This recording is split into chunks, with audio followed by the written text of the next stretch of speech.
kaya binabalik ng House kasi parang pinapadalang mensahe ng House sa executive. Sa inyo, kayo lang ang mayroon dito, kami wala eh. Hindi to pwedeng ganito. Tapos ayaw nyo kami ng insertions? O paano? O yan ang totoong nangyayari dyan. Sa tingin namin ganun yan. Well, problema sa House, nasa isang posisyon sila na dami pido. Diba? Dahil hindi ganun kadali na labanan ng City Hall. Sa ngayon kasi yung City Hall yung Malacanang eh. Hindi ganun kadali yon. Ikalawa, kung susundin naman nila yung City Hall, kung susundin naman nila Malacanang, masisira naman sila sa kanilang mga miyembro. Parang pumurap sila, parang nag-blink sila. So, yun yung problema ng House dito. Tapos sa Lunes, ay pagtutulungan pa sila sa Senado. So, they're under siege at this point. So, kinakailangan din nila na maayos na strategizing para hindi sila maipit o makatay. Diba? At sa lahat ng ito, ang makikinabang ay yung mga Duterte. Yun na nga eh. Ang mangyayari dito sa nagiging open warfare na ito, ang manginginabang ang Duterte. Tuwang-tuwa nito ang mga Duterte na nag-aaway na within sa camp ng Marcos may open na bangayan, ano? Mama. Wala nang maraming paligoy-ligoy pa. Diretso sa punto na. Maiksi lang ang komentaryo, pero diretso sa punto. Maraming kuro-kuro, may tiwali, may totoo. Dito, sa Puntong Diretso tayo. Punto Diretso. Ronald, ngayong araw, ikaw yung nag-forward sa akin ng mainit na balita, yung statement ng Executive Secretary. O sige, simulan mo na doon. Matindi yung nilabas ni Executive Secretary Bersamin. No?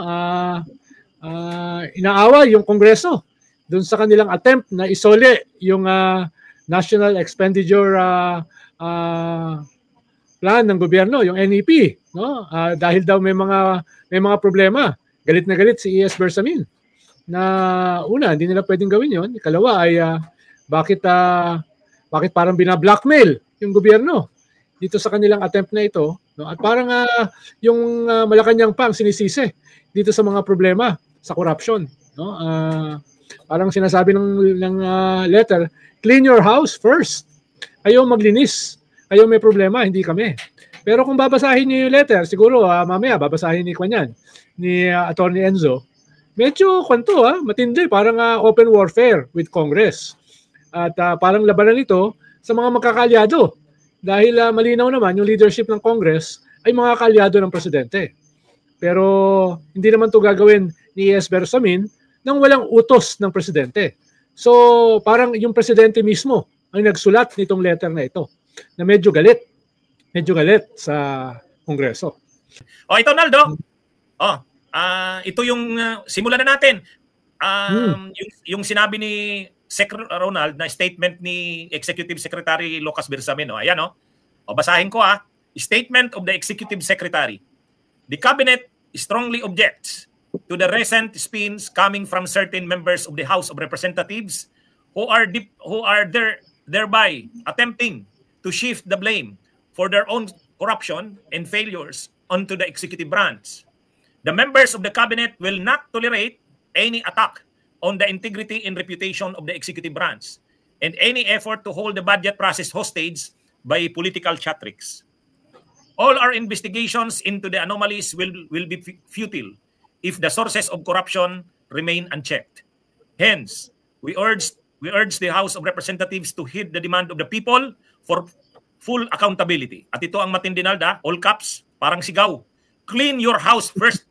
Diba? Kung titignan mo yung last statement, very important yan, no? Dahil nakalagay dyan na investigations into the anomalies will be futile if the sources of corruption remain unchecked. Parang sinasabi, kayo ang source ng corruption. No? Mahalaga yun, ha? Clean your house first. Tapos yung unang paragraph ay sinasabi, ba't nyo kami binabanatan? Ba't nyo sa amin pinapasa yung blame para sa inyong corruption at failures? No? So, medyo matindi pa lang yung opening paragraph. No? At wag nyo kami i-blackmail. Wag nyo i-hostage yung budget para lamang sa inyong mga theatrics. No? So, medyo yung tatlong paragraph, very compelling. Ha? Matindi. May naalala ka ba na ganyang statement, attorney, ng Malacanang na atake sa Kongreso, na kaalyado nila? No? Oh, wala ano? Diba? Ano yan, kung mayroon man silang bangayan, hindi linalabas sa open. Correct. Hindi linalabas. Kaya nga sabi ko kay Yusek Claire Castro kanina, usually yung ganyang klase mga away, pinag-uusapan yan under the radar. Pinag-uusapan yan ng tahimik. Hindi yan inilalabas sa media. Hindi yan sinasa publiko. Lalo na, naghihintay yung mga kalaban nyo na gamitin yan. Ibig sabihin, ganyang katindi yung antagonism para gawin yan publicly. Anong sabi ba ni Yusek Claire Castro nang sabihan mo ng ganyan? Well, ang kasi niya ay kami yung inaatake. Yun yung sinabi. No? Kami yung inaatake. So, we have to defend ourselves. Parang ganoon ang sabi niya. Pero ang point ko ay makikinabang niyan yung inyong mga kalaban. No? Kaya sana, bago yan isa publiko, pag-usapan niyo muna. Pero ganito yung context niyan na sa mga viewers natin. Ang context niyan ganito. Paki-flash nung tungkol kay Puno yung sinabi ni Secretary Puno na ibabalik yung NEP, yung National Expenditure Program. Nag-press con sila Secretary Puno kasama yung ibang political leaders ng House, yung mga leaders ng mga political parties. Tapos sa press con nila, sinabi nila na medyo kasi strongly worded din yung binitiwan ni Puno . Yes. Sabi ni Puno, yung basura, kung naalala ko yung term na ginamit niya . Basura daw yung budget. Grabe daw ang mga deficiencies. Tapos hindi namin to pwedeng ayusin. Pag inayos namin to, ang daming aayusin dito, sasabihin niyo na naman kinatay namin ang budget. Kami na naman ang sira dito. Ay napakaraming ang tawag niya nga poorly crafted. Kumbaga napaka-defective daw ng budget na yon. Grabe daw ang diferensya. Hindi daw kayang kunti-kunti lang na remedyo, kailangan daw talaga parang i-overhaul halos . Kaya sabi ni Secretary Puno, kasama yung sa press ko nakita ko sa harap, nandun si Garin. Nandun si Alvarez, yung mga House leaders. Sabi nila ibabalik namin to sa DBM kasi maraming provisions na kailangan daw ayusin muna kasi kung ipipilit daw sa kanila doon, marami silang babaguhin, lalabas daw parang kinatay. Lalabas na naman na kontrabida sila. Yun yung sabi ng House. Parang kontrabida sila kapag marami silang kinatay doon. Parang kasing meron silang pinapahiwatig na yung insertions na sinisisi nyo sa amin ay meron din kayong insertions. Parang ganyan yung nais nila ipahiwatig. Kaya nagalit yung Malacanang. Yun yung context ng letter. Na yung corruption nyo, bakit yung sa amin isinisisi? Ganun yung parang implication ng press conference ng House. At least ganun yung dating sa Malacanang. No? Pero ako naman, Ald, kung titingnan naman natin, prior naman kasi sa press con nila Puno, mayroon naman kasing statement si Pangandaman, DBM Secretary Amina Pangandaman. Sabi niya, walang kadala-dala. Pangandaman pissed off at 2026 budget insertions. Kumbaga, para sa kanya, inis na daw siya na may plano na naman na mag-insert. So kumbaga, ang sinasabi ng DBM at ng Malacanang, ng executive, huwag nyo nang insertan yan. Kung ginawa nyo yan noong 2025 budget, na marami kayong insertions dyan sa BICAM, dito sa budget na ito sa NEP, huwag nyo nang gagawin yan. Naiinis na kami sa mga insertions na ginagawa nyo. Diyan tayo nagkakalitsi-litsi. Pero siyempre, sa part naman ng Kamara, ng House, paano naman yung kanilang gusto talaga, yung kanila naman? Kasi yung NEP, yung kay Marcos yan . Yung mga gusto ng administrasyon ng Marcos administration, yung mga gusto nila doon na mga proyekto, nandun na. Pero yung mga congressman naman, posibleng may mga congressman na dihado doon, wala pa yung sa kanila. Tapos babawalan mo silang mag-insert. Kasi sabi nila, wag nyo nang gagalawin mo yan bawasan nyo ang mga insertions diyan, baka lalagyan nyo na naman yan ng mga insertions. So parang yung pagbalik ng House sa Malacanang, sa DBM, parang paalala na, kung ayaw nyo ito na mag-insert kami dito, kasi naiinis kayo sa insertions, di balik namin sa inyo, ilagay nyo muna dyan yung mga gusto rin namin. Pagbalik nyo din yan sa amin, nandyan na yung sa amin. Kasi parang yung sa inyo lang ang nandyan yung sa amin wala. Yun yun ang ini-imply nung House doon sa kanilang press con. Teka. Yung inyong NEP, may mga insertions nyo rin no? Oo. Dahil nga, yung ginawa nyo yan, ay nagpasok na rin kayo ng mga gusto niyong proyekto. Paano naman kami? Parang gano'n Bakit kayo lang? Sana all. No? Parang gano'n Kumbaga sa lengguwahe sa kalsada, sana all. No? Oo. Kasi ang nangyayari... Ni Attorney Enzo yan. Paano naman kami? Kami wala kami insertions. No? Kaya lang siyempre, hindi naman nila pwedeng sabihin yan sa press con. Kailangan, mayroon silang magandang rason. Implied. Ang ginamit nilang term, errata. Kaya nga, errata. ang nagsabi... Yung mga errors kayo sa NEP. Yun ang magandang rason. Oo. Pero alam naman ng executive. Alam nila kung ano yung naisipahiwatig ng House. Kaya ganyan din yung sagot nila. Akala ko nga nag-tone down Akala ko may meeting sa Lunes ang House at saka ang executive para pag-usapan yan. Nangyari ito. Mukhang baliwala na yung meeting sa Lunes. Tapos meron pang hearing sa Lunes ang Senado at nung tinignan ko yung listahan ng mga speakers, mukhang kakatay ng House. No? Anong meeting sa Lunes? Senate hearing. No? Sa Senate, sa Blue Ribbon. Yung nakita kong lineup ng speakers, si Toby Chanco, si Mayor Magalong, si Secretary Pangandaman, etc. Si Governor Dolor. So ito yung mga bumabanat sa House Kaya mukhang sa Lunes, medyo yung Senate hearing, mas anti-House yung magiging tono. So, kaya mukhang lalala itong away na ito. Kampihan Pero ito Nald, medyo makikita mo na dito, nagiging open na. Public ang clash ng bangayan ng House at saka ng executive dito. Open warfare. Oo. Ilinaw lang natin sa mga viewers natin nagsimula kasi ito na ang gusto ng executive, yung yung NEP, yung National Expenditure Program, kung pwede, wag nang masyadong galawin ng House. Kasi yung nangyari, yung controversial na 2025 budget, ang daming in-insert lalo sa BICAM na kumbaga nalagay sa alanganin ang executive. Nagkakaso ang administrasyon sa Supreme Court dahil doon So, alam naman natin na yung mga insertions na yon ay yung ginawa nga nila Cheese, nila Saldico, nila Martin. Si Grace po nagdistansya. Sabi ni Grace po hindi naman daw siya involved doon Part daw siya ng BICAM pero hindi naman daw siya nagano sa mga insertions na yon. Anyway, so ang gusto ng ngayon parang alam nga kung sino nagpasok ng insertion sa Senado.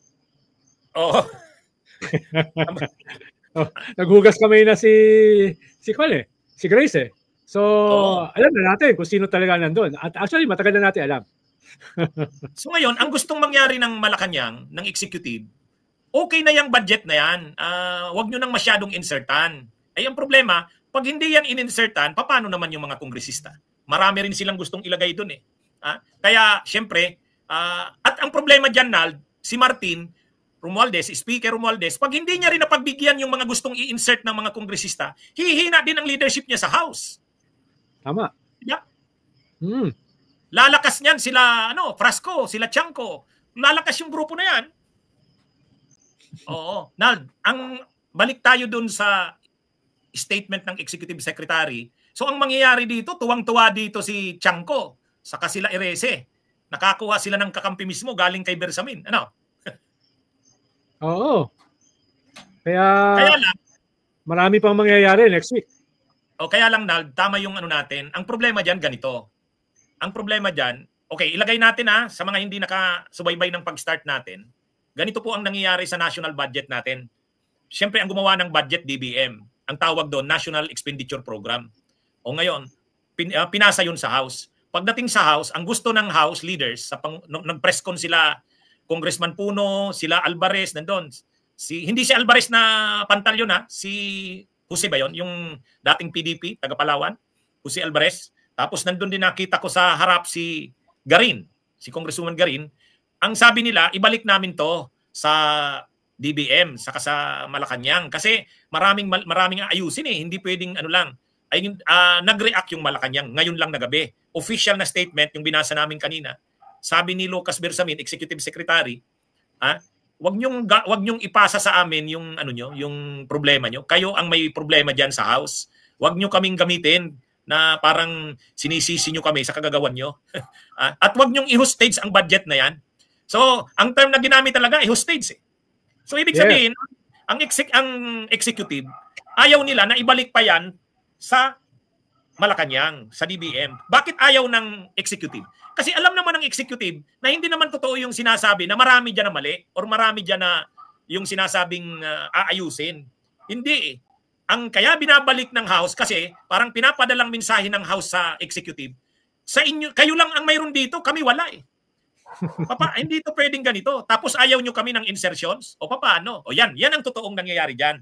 Sa tingin namin ganun yan. Kumbaga, dati kasi, okay lang yon na may NEP, pero pagdating dapat sa House at sa Senate, lalo sa BICAM, pwede nilang katayin yan, singitan nila ng mga gusto nila para everybody happy. Dito, hindi everybody happy. Malacanang lang yung happy dito kasi sila yung gumawa ng budget. Tapos pagdating sa House, bawal ang mga insertions. Nagpaparinig na si Amina Pangandaman. Sabi niya na naiinis na kami sa mga insertions na yan. Bantay na bantay ngayon ang insertions. So paano ngayon makakapurma yung House ng kanilang insertions kung bantay na bantay? Kaya gusto nila, ibalik muna ito doon sa DBM, ilagay nyo muna yung insertions namin dyan pa lang sa NEP para hindi na kami mag-insert dito kung ayaw nyo ng insertions. Ganon. Kung sa salitang, yung real talk talaga, ganyan yan. Kaya lang, nag-react na ang Malacanang. Sabi ng Malacanang, through Executive Secretary Bersamin, huwag nyong i-hostage ang budget na yan. Kung gusto nyo ng ayusin nyo muna ang problema nyo sa House nyo. Kaya, ay alam naman natin na may problema talaga sa House.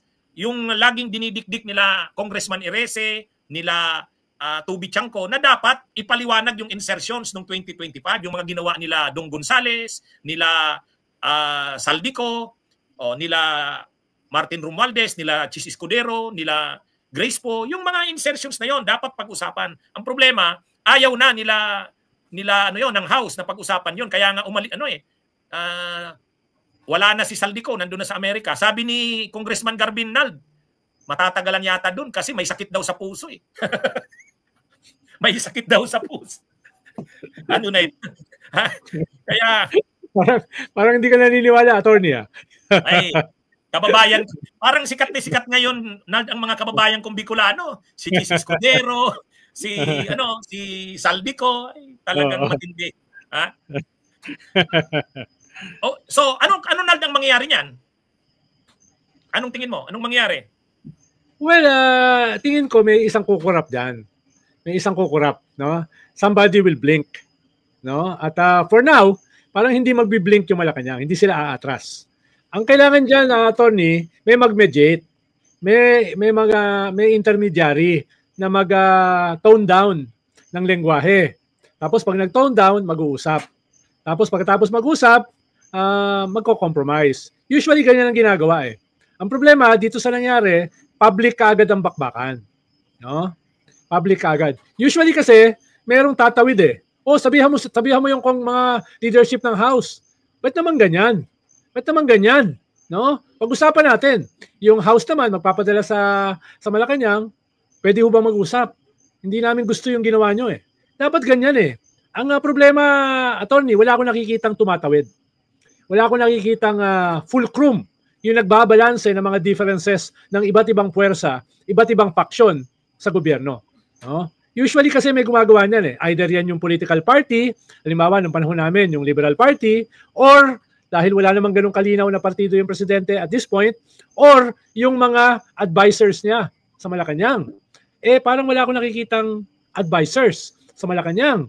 Yung political affairs nga, yung posisyon ko dati, hanggang ngayon, bakante pa rin eh. So, hindi ko nakikita yung ganung klaseng mga tao sa Malacanang na tumatawid. No? Mga bumbero, attorney, na tikapatay ng sunog. No? Oo. Actually, alam natin na may sunog. Kaya lang, nung una, hindi yan linalabas in the open. Ngayon, linabas na in the open ni Executive Secretary Lucas Bersamin eh. At saka, in the strongest possible terms. Oo. Ano rin naman kasi, strong din naman kasi yung word ni Ronnie Puno dun sa kanyang press con. Ito daw ang budget na nakita niyang basura. As in basura talaga yung ginamit niyang term. Ngayon, ang gusto sana ni DBM Secretary Amina Pangandaman, irata lang, irata. Parang corrections. Magpapadala na lang sila ng irata. Ibig sabihin, corrections, kung may mga corrections, i-correct nila. Hindi kailangan ibalik sa kanila yung buong NEP. Ay ayaw ng House eh. Ayaw nila puno eh. Gusto talaga nila ibalik eh. Kaya yan yung nagiging issue ngayon diyan. Pero yun na nga, ang totoong issue diyan, nakikita kasi ng House na dihado sila. Yung sa executive nandoon na sa NEP, yung sa kanila wala. Tapos bawal ang insertions.